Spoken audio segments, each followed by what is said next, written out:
Same thing for my husband and me. It became something that we adored doing together. And we heard that really more and more and more. I think it was a way to have human connection as you had a divine conversation. And that seemed to matter. And I think just having been married to a man who was a minister forever and ever, the common complaint from wives, my husband won't pray with me. And yet, he's this godly man. And I love my husband's wisdom because he said, Sally, prayer is really vulnerable. And Yeah. for men especially to say, Mm. I'll just sit down. I have my own profession, the work I do. I'm not the minister. And now I didn't go to seminary and I couldn't teach a Sunday school class, but you want me to sit down and pray with you? And often as women, I think we think, well, that's not that hard. But for many men, it can be like a whole new moving into uncharted territory. But the Yeah. beauty of the book is, or the books now, there are 3 of them, is that they've given you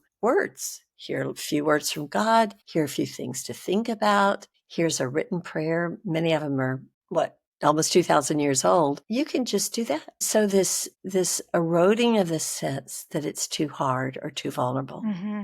From what we heard from a number of couples begin to grow. Oh, we can do this together and I'm not too vulnerable. And hate to say that about marriage, but marriage is not a perfect heaven just because you went to an altar. There's still a lot of learning to be with each other and to love each other. And that delights me because we want somebody who will pray with us.